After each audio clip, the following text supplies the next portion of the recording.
허승규의 뉴스 농장. 네, 반갑습니다. 허승규의 뉴스 농장 이제 세 번째 시간입니다. 네, 벌써. 세 번째 시간입니다. 네, 그동안 첫 번째, 두 번째 반응이 좀 어땠나요? 네, 일단 재미가 부족하다는 많은 반응들이 있었지만은 네. 신선한 시도였다라는 반응도 있었고요. 특히 지난번 문중정치 바이러스가 반응이 좀 좋았습니다. 아, 어떤 반응이었나요? 그 안동 시민 6,000명이 가입해 있는 어떤 밴드가 있는데요. 거기에 무려 330분이 그 글을 보셨고 굉장히 많은 댓글들이 달렸습니다. 어떤 댓글들이 달렸나요? 문제의식에 많이 공감한다. 안동 바뀌어야 된다라는 분이 있고요. 간혹 한두 분 정도가 허승규가 안동 망신시킨다. 뭐 취지를 잘못 이해하시고 뭐 전라도도 문중정 지는 거 아니냐 약간 그 엉뚱한 이렇게 비판이랄까요? 뭐 그랬던 분들이 있는데 그분들은 또 다른 분들에 의해서 공격을 당했습니다.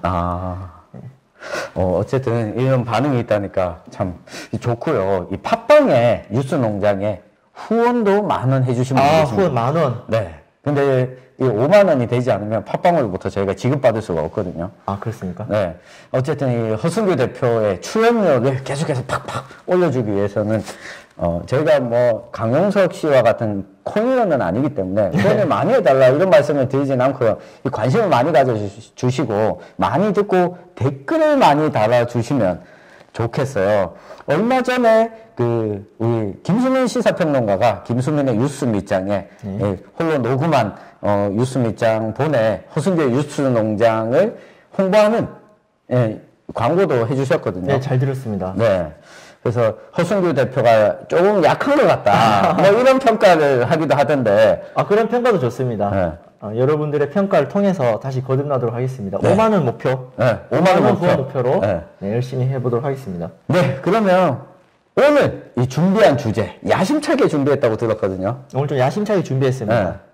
네, 작년 12월 9일에 무려 32년 만에 지방자치법 전면 개정안이 통과됐습니다. 제 나이랑 비슷한데요. 또 아무래도 이 방송이 지역의 주민들과 함께 지역 문제를 함께 고민하는 방송이기 때문에 그 모태가 될 수 있는 법, 지방자치법을 한번 제대로 분석해 보았습니다. 그러면 32년 만에 바뀌었다고 했는데 어떻게 바뀌었나요? 네, 지방자치법 이게 전부 개정이 아니다 보니까 굉장히 많은 조항들이 바뀌었는데요. 몇 가지만 좀 추려서 말씀드리면요. 현재 대한민국의 지방자치는 주민자치 개념보다는 지방자치단체의 자치, 단체 자치의 개념이 강합니다.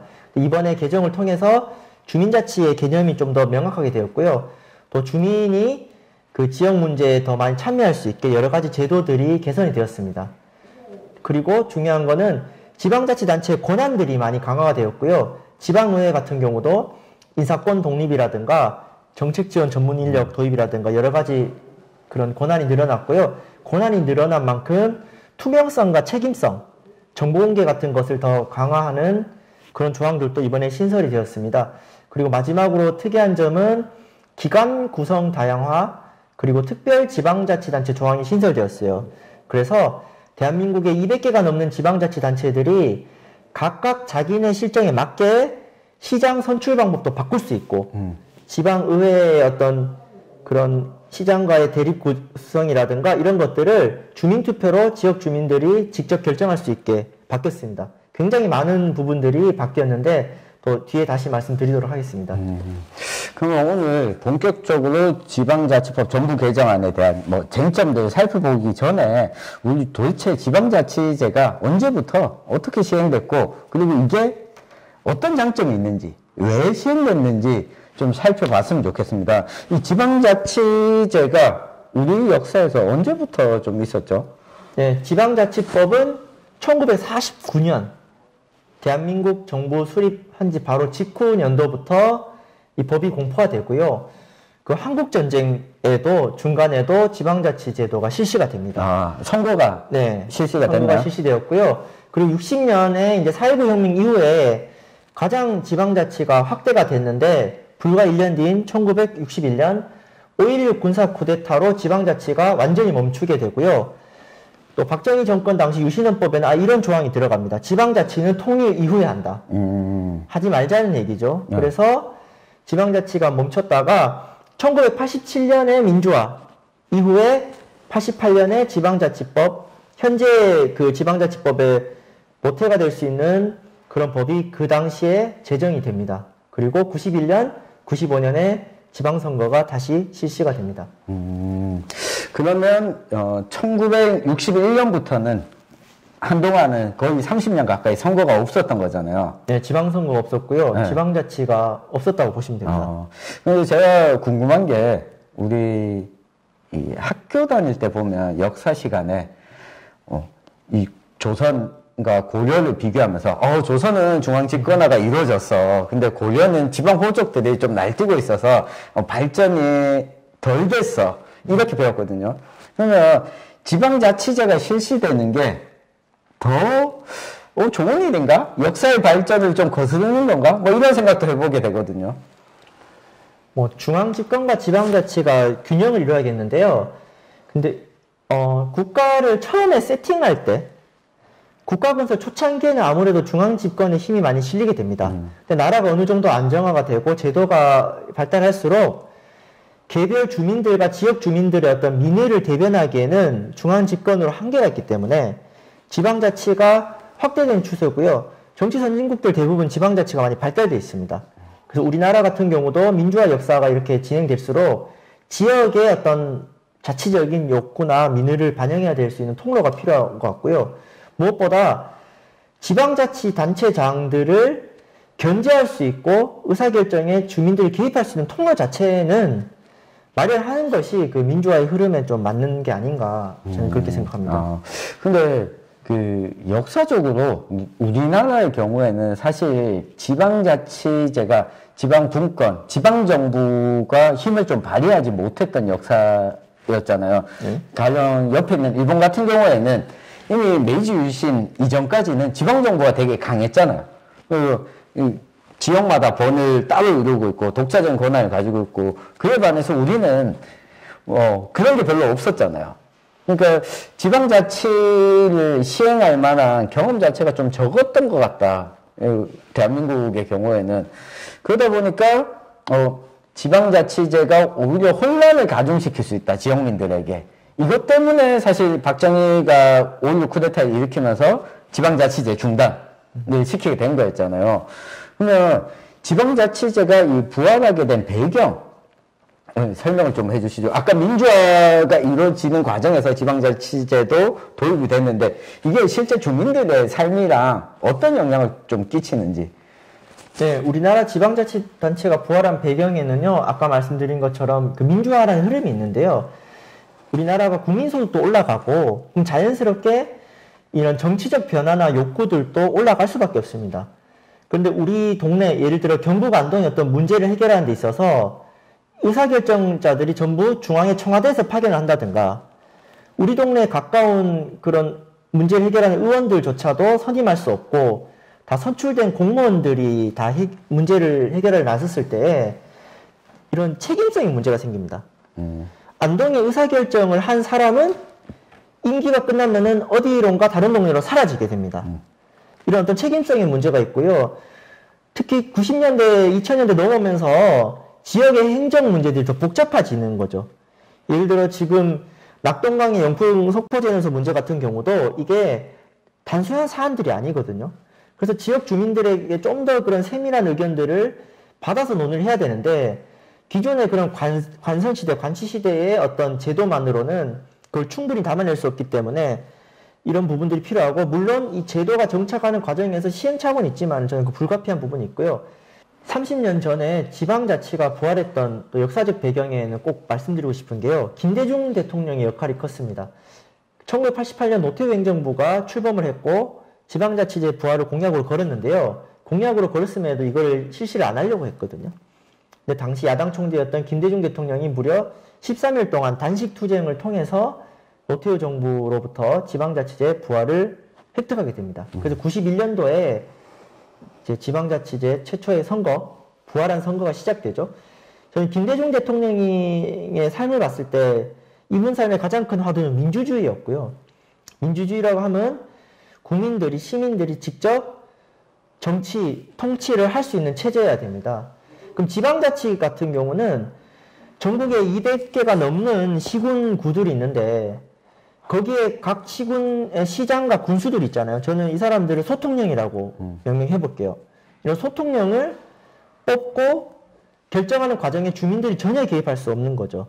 우리가 대통령 직선제 하려고 87년에 그렇게 많은 시민들의 희생 끝에 쟁취를 했으면은 대통령 직선제 취지에 비추어 봐도 각 지역 동네 곳곳에 민주주의가 스며들게 하려면은 지방자치는 필수적이었고 김대중 대통령의 단식도 바로 이런 민주화 운동의 연장선에서 함께 이루어진 것이 아닌가 생각합니다. 저도 우리 허 대표님 이야기를 듣고 보면 선거라고 하는 것이 지방자치제와 더불어서 시행이 되면서 그전 같으면 관선 군수, 관선시장을 파견하잖아요. 그럼 이 사람 같으면 행정공무원이잖아요. 그러면 조금 더 내가 승진하기 위해서 조금 더 높은 자리에 올라가기 위해서는 결국 누구한테 잘 보여야 되냐? 위에 잘 보여야 되죠. 주민에 잘 보이게 되죠. 주민들보다는. 그러다 보니까 뭔가 주민들은 원하지 않지만 중앙정부에서 봤을 때 성과 내는 걸 빡 해놓고 그리고 그냥 떠나가면 그만인 거죠. 그러니까 그런 것들을 특히 김대중 대통령 입장에서는 좀 보지 않았을까. 그리고 이게 잘못하다가는 관선 군수나 시장이 다음 선거에 있을 때 대통령 선거에 있어서 선거 운동원 역할로 전락할 수 있겠다. 그래서 실제 행정이나 이런 부분에 신경을 쓰기보다는 정부 여당을 홍보하고 알리는데 좀 집중할 수도 있겠다. 그 차원에서 전국 전체를 민주화하기 위해서 저는 지방자치제에 좀 목숨을 걸지 않았나. 그리고 국회의원 선거가 4년에 한 번씩 돌아오잖아요. 그리고 대통령 선거가 5년에 한 번씩 이제 돌아오게 됐는데 지금은 지방선거가 국회의원 선거랑 2년 차이가 나잖아요. 네, 가운데 있습니다. 마치 하계올림픽하고 나면 2년 뒤에 동계올림픽하고 이렇게 돼야지 그 정치적 이벤트들 정부 여당에 대한 일종의 뭐 심판 또는 또 견제와 평가들이 가능해지는 이 구조를 좀 만들고 싶어 하지 않았나. 사실 그렇게 봅니다. 그 당시의 구도로 보면 김대중 대통령이 정치적 기반을 지역적으로 보면 호남에 두고 있었죠. 호남 기반이죠. 그러니까 자치단체 수는 호남보다는 영남이 훨씬 많았잖아요. 그렇죠. 선거를 했을 때 이 지역주의를 깨기 위한 하나의 또 방안으로 지방자치제를 저는 보지 않았을까. 뭐 이런 생각도 해보게 됩니다. 자, 그러면 91년도에 지방의회, 광역의원 선거를 시작을 했고 95년도에 전국 동시지방선거가 시작이 됐는데 지방자치제가 부활해서 실시된 지 올해로 그렇게 치면 30년이 됐거든요. 30년? 네. 30년 평가를 좀 해보신다면요. 저는 절반의 성공이라고 말씀드리고 싶습니다. 지방자치제가 실시가 되면서 우리 지역의 많은 문제들이 오히려 드러났다고 봅니다. 그러니까 지방선거 30년 동안 정말 문제 많았던 지방자치단체장들, 지방의원들이 수두룩 많았습니다. 지역의 수많은 부패 문제들도 드러났고요. 저는 이렇게 문제가 드러날 수 있었던 것도 지방자치제의 효능이라고 봐요. 그러니까 잘못된 사람을 대놓고 욕할 수 있는 거죠. 그리고 지방자치제도가 30년이 되면서 95년도, 98년도, 2000년도 점점 제도는 개선되고 있거든요. 주민 참여라든지 어떤 권한이라든가 이런 부분이 개선되고 있는데 그 제도에 맞게 우리의 정치 문화 같이 성숙해야 그 제도를 잘 운영할 수 있는 것 같은데요. 현재는 절반의 성공을 말씀드리고 싶고요. 다만 아쉬운 점은 지방자치제 30년 동안 바뀌지 않은 게 있습니다. 어떤 거요? 지방선거제도입니다. 뭐 중간에 작은 변화들이 있었는데요. 지방 정치의 어떤 리더들을 뽑는 지방 정치인들을 선출하는 선거제도의 개혁의 논의는 30년 동안 그다지 없었다. 그래서 지금 지방자치법 전면 개정안에도 선거제도 논의는 빠져 있는데요.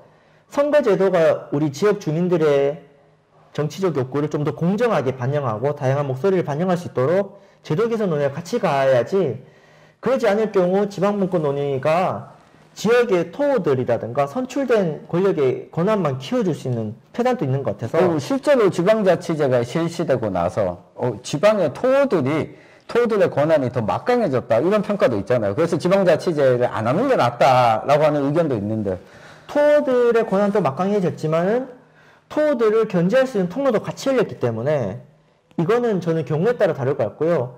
그러니까 기존의 관선시장의 권력이 토들한테 갔지만 그래도 토들은 싸울 수 있다고 봐요. 아, 지역 주민들이 네. 토들이랑 싸울 수 있다. 그래서 토도 비판하고 그를 견제할 수 있는 세력들도 형성해서 의회에서 경쟁 구도를 만들어냄으로써 관선시장 시절보다는 좀 더 주민 통제권을 늘어난 부분이 있다고 생각합니다.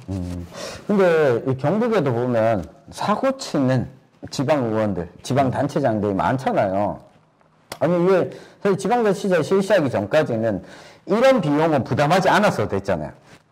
선거 비용도 부담해야 되고, 그리고 이 시장 군수가 직을 박탈당하거나, 군의원 시의원들이 또 직을 박탈당해서 이 선거를 다시 치르는 비용까지 계산하면 이건 너무 비용 소모가 많은 것 아니냐. 실제 경북 지역에 보면 가장 많은 자치단체장은 결국 공무원 출신이잖아요. 어차피 공무원이 하는 직책만 하나 더 늘려준 거 아니냐.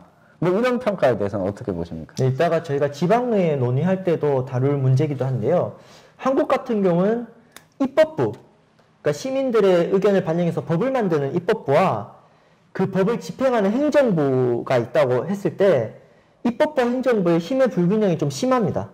한국뿐만 아니라 현대 민주주의 국가들이 행정의 권한이 커지기 때문에 소위 말해서 지방의회보다는 지방자치단체장이라든가 시청의 공무원들이 권한이 훨씬 큰 부분이 있어요. 그래서 공무원 출신들이 정치에서도 많은 영향을 발휘하는 부분도 있는 것 같고요. 그리고 경북 지역 같은 경우는 특정 정당 독점 구조가 있다 보니까 단체장과 의회 간의 견제가 잘 안 되는 구조가 있는 것 같습니다. 그래서 지역 작은 군 단위에서 군수가 되면은 그야말로 왕이 되는 거죠. 그래서 군수를 견제할 수가 없다 보니까 관련된 측근 비리 부패들도 많이 발생하는 것이고, 저는 이 부분은 어떤 정치 다양성이라든가 지역의 내부 견제 균형을 정치적으로 만들어내는 거, 그런 것들이 개선된다면은 좀 불미스러운 사건이 좀 줄어들지 않을까. 저는 이거는 길게 봤을 때 우리 한국 지방자치의 성장 비용이 아닌가라고 생각합니다. 아, 그러면 어차피 지방자치제 30년 동안 한 절반 정도의 성공이라고 평가한다면 점수를 100점 만점으로 매긴다면 몇 점 정도? 전 70점 드리겠습니다. 아, 70점씩이나? 네. 이야, 되게 점수를 후하게 주셨어요. 저 60점 드리려다가 네. 또 이게 너무 상황이 안 좋으면은 잘하려고 하는 마음조차도 없어집니다. 아. 그래서 좀 격려의 의미, 개선의 의미를 담아서 10점 더 얹었습니다. 아, 그러면 요거 어쨌든 지방자치제 실시되고 70점 정도를 줬다. 그러면 우리 허승우 대표가 보기에 기억에 남는 경북의 자치단체장 혹시 있습니까? 기억에 남는 자치단체는요. 예, 그게 잘 생각이 나지 않더라고요. 봐요. 70점 줘놓고 아무도 지금 기억이 안 나잖아요. 별로 잘했다고 평가할 만한 단체장이 딱 떠오르지 않는 거잖아요. 저는 단체장보다는 개별 의원들은 네. 제가 많이 살펴봤습니다. 의원들은 많이 살펴보셨나요? 네. 아, 그러면 의원들은 조금 이따가 우리 네, 지방에 이따가 이야기하고 단체장 중에 한 명만 한번 떠올려봐요. 아, 단체장이요? 네. 아니면 굳이 경북 지역이 아니더라도 전국을 놓고 단체장 중에 기억에 남는 사람이 있다면. 네, 제가 주목했던 단체장 한 분이 계십니다. 이분은 지금 너무 유명해지셨어요. 아, 유명해졌다고요? 네, 그래서 이분의 과거의 행적을 가지고 제가 이야기하도록 하겠습니다. 95년, 98년 재선 군수를 역임했던 남해 군수, 네. 김두관 전 남해 군수를 제가 주목해보고 싶습니다. MBC의 다큐에서도 나왔어요. 김두관 남해 군수 같은 경우는 1995년 민주자유당 당시에 지금으로 치면은 국민의힘의 전시진이죠. 경상남도 같은 경우는 그 민자당 텃밭인데 95년, 98년 무소속으로 무려 재선을 합니다. 이분이 이장 출신으로 군수가 됐는데요. 그 영화 이장과 군수의 실제 모델이기도 합니다. 이분이 당선되자마자 했던 몇 가지 행적들이 있는데요. 당시에 지방자치단체에서 지역 언론들에게 홍보비 명목으로 시군 예산 가지고 금품을 지원을 했어요. 그러면은 군에 굉장히 우호적인 기사들을 썼던 거죠. 그래서 언론의 비판 기능이 실종된 부분이 있는데요. 군수가 되자마자 그 몇십 년 동안 이어진 지역 언론에 대한 그 유착 관계를 타파를 합니다. 그 제도를 폐지를 하고 당시에 굉장히 많은 언론들에게 비판을 받았지만 결국은 국민들의 마음을 사서 그런 어떤 부패 부분들을 개선했고요. 또 군수 관사를 민원 주차장이 부족하다고 해서 관사 대신에 거기를 민원인들을 위한 주차장 공간으로 또 개선을 합니다. 또 민원 공개법정 제도라고 해서 지역의 어떤 현안들을 지역 주민들과 민주적으로 결정을 해가지고 당시에 그 어장관리 문제도 해결하고 이외에도 여러 가지 행적들이 있는데 저는 이장 출신의 이력도 그렇고요. 실제로 무소속으로 한 8년 정도? 7년 정도 군정을 하면서 굉장히 많은 신임을 얻었어요. 그래서 그 모습을 보고 노무현 대통령이 2003년 참여정부 초대 행자부 장관으로 김두관 군수를 장관을 임명하게 됩니다. 저 남해 군수 김두관 사례를 하나 들고 싶습니다. 그렇네요. 지금 생각하면 전혀 상상할 수 없는 하한가를 기록하고 계신 분인데 이 당시에는 되게 뜨거운 감자였었죠. 이장 출신 군수에서 장관에 그 다음에 경남도지사까지. 네, 거기까지가 좋았는데 네, 거기까지 하겠습니다. 네. 남해 군수 김두관 저는 계속 기억하고 있습니다. 그런 장점은 있는 것 같아요. 그 허 대표님도 이야기했지만 김두관 의원 같은 경우에도 지방자치제가 도입되지 않았더라면 아마 이분이 정치에 입문하는 것 자체가 어렵지 않았을까? 저도 한 분, 비싼 분이 떠오르는 게, 당시에 처해 있는 위치는 좀 달랐지만, 김태호, 국민의힘. 김태호 경남지사? 네, 전 경남지사, 지금 국회의원이죠. 거창 군수 시절까지 올라가네요. 거창 군수도 했었고, 도의원을 했었죠. 도의원하고 군수하고, 그 다음에 도지사를 하게 되고, 뭐 국회의원도 하게 되고, 어떻게 보면, 자치단체장을 통해서 그 자치단체에서 주민자치를 한 경험을 가지고 그 다음에 국정 운영에까지 참여하게 되는 저는 지방자치제의 가장 큰 장점이 있다면 많은 사람들이 기존에 뭐랄까 이 정계에 자주 진출하는 직업군이 있잖아요. 네. 법조인, 변호사, 뭐 검사, 판사, 그리고 기자. 뭐 이런 사람들 말고 실제 행정 경험 고위공직자 아니고 기초자치단체에서 행정 경험을 하고 주민들이랑 호흡한 사람들이 그 다음에 국정을 논하는 자리에 가는 이게 전문적인 정치인, 직업적 정치인들이 좀 늘어나는 것이 한국 정치에 좀 발전에 기여한다. 왜냐하면 요즘 그런 거 많이 봐요. 직업적인 전문 정치인들이 아닌 분들이 청문회나 뭐 이런 데서 계속 막 쉽게 막 털리는 거 보잖아요. 이분들 정치에 대한 소명이 별로 없이 살아왔잖아요. 정치인으로서는 이렇게 해야 되고 기본적으로 갖춰야 될 것들이. 저는 이게 지방자치제가 실시되면서 기초에서부터 좀 탄탄하게 밟고 올라가는. 그러니까 우리 허승우 대표도 만약에 안동시의원에 당선되고 시의원하고 도의원하고 시장하고 도지사하고 대통령 후보가 될지 어떻게 알아요? 네, 그럴 수도 있겠죠. 시민분들이 만들어주신다면 그럴 수 있을 것 하여튼 같습니다. 저는 뭐 이런 사례들이 지방자치제에서 성공적으로 좀 나올 수 있겠다라는 생각이 한편 들고요. 또 한 가지는 우리 지방자치제가 실시가 되면서 어쨌든 이 지역민들이 이제서야 지방단체장, 자치단체 그리고 의원들한테 관심을 가지기 시작했다. 사실 뭐 무용론을 주장하는 가장 많은 사람들은 이거 있어본 적이 없었거든요. 허승우 대표도 그렇지만 우리가 그 국민학교 다닐 때 처음 이제 지방의회 선거를 했잖아요. 저는 초등학교를 다녔습니다. 초등학교 다녔어요. 국민학교 1년만 다녔어요. 네, 국민학교 1년 다녔죠. 저도 국민학교 4년 다녔습니다. 그래서 초등학생일 때 지방자치단체장 선거하는 걸 전국 동시지방선거하는 걸 봤잖아요. 그러니까 이게 좀 익숙하잖아요. 근데 그 이상의 나이대 분들은 어떻게 했어요? 60년대생 같은 경우에는 61년에 지방자치제가 폐지가 됐고 30살 될 때까지 지방의회, 지방자치단체에 선거를 한다는 개념 자체가 없었잖아요. 그러니까 국회의원만 보고 있었고 이제서야 이제 저는 발걸음을 뗐다. 지금 태어나서 지금 20대인 사람들은 태어났을 때부터 지방자치제가 전국 동시지방선거가 실시된 상황이었잖아요. 그래서 지금으로부터 한 30년이 더 중요한 것 같아요. 그러니까 지방정치의 효능감을 이제 맛보는 시기라고 생각합니다. 어떤 제도가 효능감을 맛봐야 그거를 해야 된다는 여론도 생기는 것 같거든요. 근데 초반에 우리 지방자치단체 그 선거 같은 경우는 많은 분란들이 있었으니까 이제서야 조금 자리를 잡아가는 것 같고요.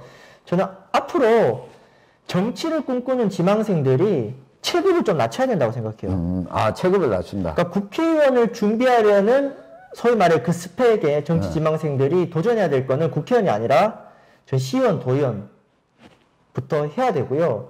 그리고 국회의원 보좌관들도 옛날에는 그냥 가방 묻지라 그래가지고 가방 들어준 사람인데 지금은 굉장히 전문직으로 평가받고 있거든요. 그렇죠. 급수도 높잖아요. 네, 급수도 높습니다. 그래서 정치를 꿈꾸는 지방생들이 지방의회나 관련 일들을 더 많이 경험하면은 그분들도 정치적 역량이 생기고 주민들도 좋고요. 이런 부분들이 점점 많아져야 주민들의 삶도 좋아지고 지방자치도 발전하는 것 같습니다. 지금까지는 우리가 어떻게 보면 지방자치법 전부 개정안 통과가 되고 지방자치제의 긍정적인 부분들 이야기를 좀 많이 해봤잖아요. 근데 이번에 법안 통과되고 몇 가지 쟁점이 있고 이게 과연 긍정적으로 볼 일인가 우리가 다음 시간에 이어서 한번 나눠보도록 하겠습니다. 제가 허승기 대표를 마구마구 공격하겠습니다.